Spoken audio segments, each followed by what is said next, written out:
Welcome to Charter Local Edition. I'm Brad Pomerance in the San Gabriel Valley today. We are joined by Chris Holden. He is a member of the California State Assembly.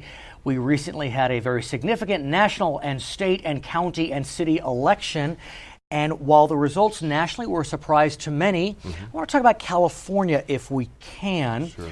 The Democrats had a very strong day on November 8th. Not as strong as some thought. Right. But in the Assembly, it looks like the Democrats are up +3. Yes. That's significant. That is significant. I think that one of the things that this election cycle afforded us was the opportunity to go back and look at races that we had an opportunity where the electorate was still maybe to our favor in a high turnout election.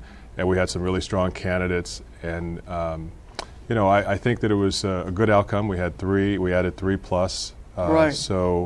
But solid people, too, that are returning, that were former members. And I want to talk about that because as we speak today, it appears that 2 former members who lost to the folks they now beat are returning. Right. But that begs the question. Sure. Are they then at risk again in 2018? Because are these seats that because of voting patterns can be more Republican in midterm elections and more Democratic in presidential years? I think that's right. I think that it creates an opportunity, though, for these members to maybe go back and look at what and I'm sure they have after the 2014 cycle. I'm sure they went back and thought, if I had done this a little differently. Right. So I think it gives them a chance to create greater engagement. At least in one race, it was a larger separation. Right. And so as a result of that, I think that bodes well. I think you have to also be very mindful of the kind of district you represent, do your very best to vote your district, and if there are votes that maybe sometimes are challenging, you have to look at where you land with the people that got you there.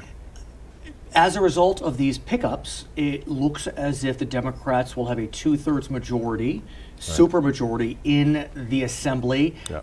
Probably not in the Senate. Talk to us about that makeup. Well, I think it helps in terms of moving bills out of our House, out of the Assembly that require a 2/3 vote. So whether it's a bill that's looking at increasing fees or taxes, that, as an example, with transportation. Right. We're in a special session now that is looking at a bill package that would be investing money back into the state's roads and highways, but it requires increases to fuel tax and other things. It's interesting because when we hear discussions of supermajority, the boogeyman in the room is, the Democrats are going to raise our taxes. Right. And so how does the Democratic Party get to a place where they can use their power effectively but not play into the narrative that they're a tax and spend party? Yeah, look, in 2012, we had the same supermajority with 55 members, and I don't think we used it at all. It appeared that way. Yeah. I think that's fair. And quite frankly, at that point, there was also a supermajority in the Senate. So that was. So if there was any time that one would have thought that a party could have used or abused a privilege like that, that would have been the time.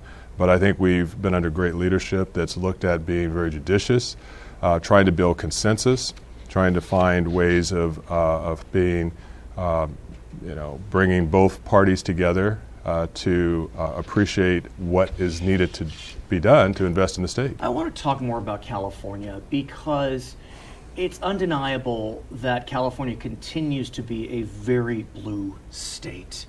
Right. The Democrats did quite well. I wouldn't say a home run because there were some congressional seats the Dems hoped they would win and they did not. But a solid A-, right. If you look at 2016. Right. Why is it that California did not adopt the Trump message, at least California voters, like some other traditionally Democratic states? Michigan, Wisconsin, Ohio, Iowa, Pennsylvania. I mean, some of those weren't even on the map in terms of swing states. What is it? I don't think they could get past the rhetoric. There was a message, obviously, in what Trump was presenting, but it was packaged in such a way that it was offending so many different groups, and California is a very diverse state, and certainly, as you pointed out, a very democratic state.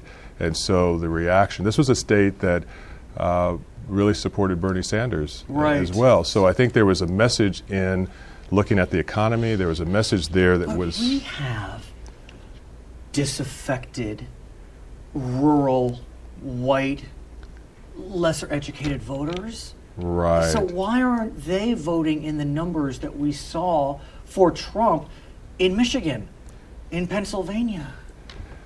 Well, look, at the end of the day, our legislative districts are drawn in such a way where... They're nonpartisan. We have a nonpartisan commission. Yeah, and you don't always have as many super red or super blue districts, so you usually will have, in most of these cases, members who, even if they're Democrats, they represent maybe their district is purple, right, or maybe it's some offshade that would suggest that you have to work, if you're a Democrat, with Republicans in your district, and if you're a Republican member who happens to have a large constituency of Democrats, it causes that person to work with the Democrats. So there's a little bit different. I want to ask also about the success of African Americans on the ballot in California. You are the chair of the California Legislative Black Caucus.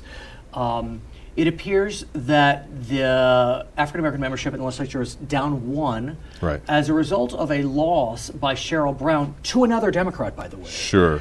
But still, 11 members is a high mark, not the highest, but a high mark. Right. Talk us through that.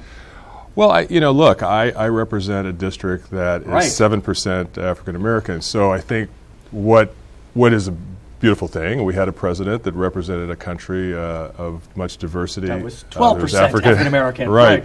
So I think what's really important is messaging and being able to connect with what the needs are of the communities that you represent.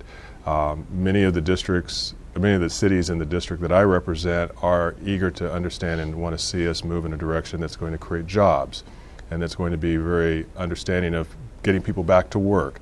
Other parts of my district are going to want to make sure that the environment is going to be what's first and foremost. Interesting is we also saw Isidore Hall, who is a favorite to win a congressional seat, lose. In both, he's African American. In both cases, Cheryl Brown and Isidore Hall lost to Latinas. Right. I don't want to make too much of it, or should I?